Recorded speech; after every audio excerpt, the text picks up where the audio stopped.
All right, Roger Martin from Billings, Montana. Boom, let's do this. TEDx has some great thoughts, and this is a good one.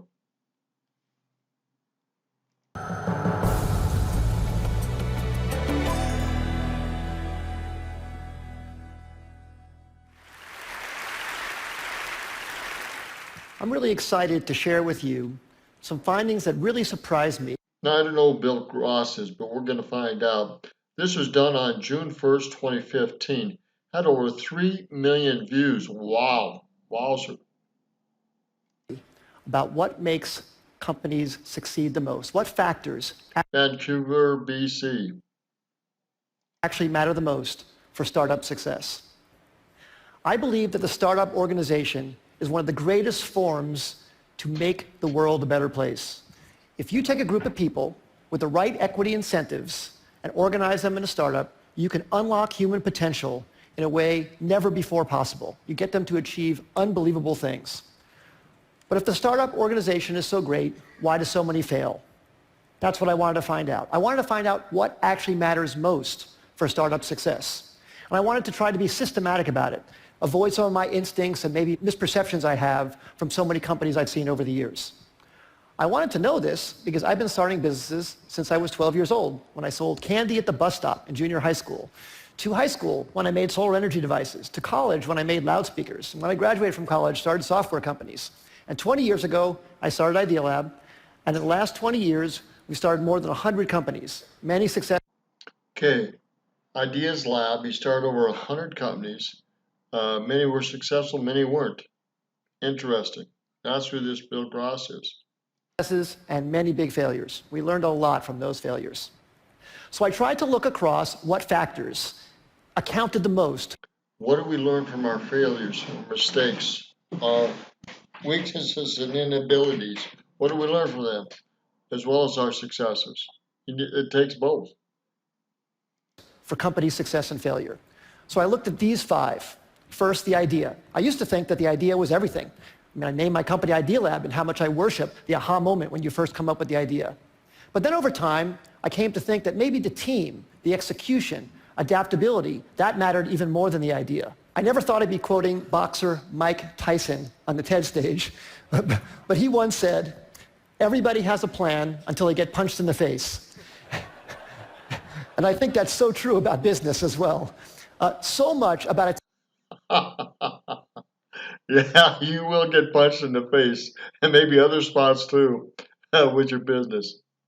Team's execution is its ability to adapt to getting punched in the face by the customer. The customer is the true reality. And that's why I came to think that the team maybe was the most important thing.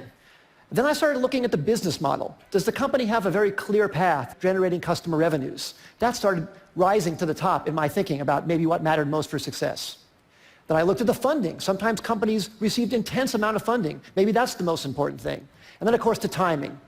Is the idea way too early and the world's not ready for it? Is it early, meaning you're in advance and you have to educate the world? Is it just right, or is it too late and there's already too many competitors? So I tried to look very carefully at these five factors across many companies. And I looked across all 100 Idealab companies and 100 non-Idealab companies to try and come up with something scientific about it. Well, 100 in the Idealab and 100 not. 200 companies. A lot of research. So first, on these Idealab companies, the top 5 companies, CitySearch, CarsDirect, GoTo, NetZero, Tickets.com, those all became billion-dollar successes. And the 5 companies on the bottom, Z.com, Insider Pages, MyLife, Desktop Factory, PeopleLink, we all had high hopes for, but didn't succeed. So I tried to rank. No, the top companies all became billion-dollar companies. The rest all lost out on the 5. Interesting. Across all of those attributes, how I felt those companies scored on each of those dimensions. And then for non-Idealab companies, I looked at wild successes like Airbnb and Instagram and Uber and YouTube and LinkedIn, and some failures, Webvan, Cosmo, Pets.com, Flues, and Friendster. The bottom companies had intense funding. They even had business models in some cases, but they didn't succeed. I tried to look at what factors actually counted the most for success and failure across all these companies, and the results really surprised me. The number one thing was timing. Wow, the number one thing was timing. Wowzer. Timing accounted for 42% of the difference between success and failure. Team and execution came in second, and the idea, the differentiability of the idea, the uniqueness idea, that actually came in third. Now, this isn't absolutely definitive. It's not to say that the idea isn't important. But it very much surprised me that the idea wasn't the most important thing. Sometimes it mattered more when it was actually timed. The last two, business model and funding, made sense to me, actually. I think business model makes sense to be that low because you could start out without a business model and then add one later if your customers are demanding what you're creating. And funding, I think as well. If you're underfunded at first, but you're gaining traction, especially in today's age, it's very, very easy to get intense funding. So now let me give you some specific examples about each of these. So take a wild success like Airbnb, everybody knows about. Well, that company was famously passed on by many smart investors because people thought, no one's going to rent out a space in their home to a stranger. Of course, people proved that wrong. But one of the reasons it succeeded, aside from a good business model, a good idea, great execution, is the timing. That company came out right during the height of the recession when people really needed extra money. And that maybe helped people overcome their objection to renting out their own home to a stranger. Same thing with Uber. Uber came out, incredible company, incredible business model, great execution too, but the timing was so perfect for their need to get drivers into the system. Drivers were looking for extra money. It was very, very important.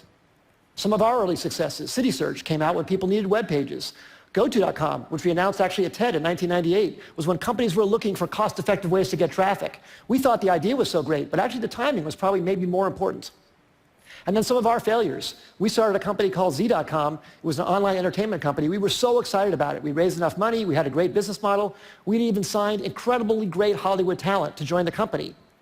But broadband penetration was too low in 1999, 2000. It was too hard to watch video content online. You had to put codecs in your browser and do all this stuff. And the company eventually went out of business in 2003.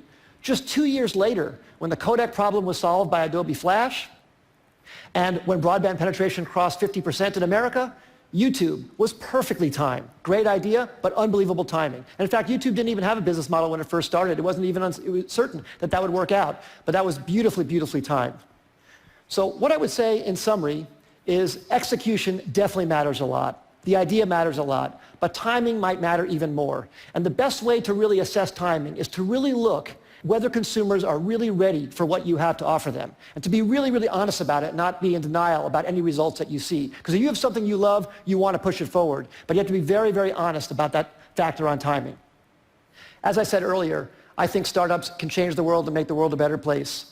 I hope some of these insights can maybe help you have a slightly higher success ratio and thus make something great come to the world that wouldn't have happened otherwise. Wow, timing. Timing and trends, they are paramount. Very interesting, very well done. This is Roger Martin from Billings, Montana. Think about timing and trends. Good day.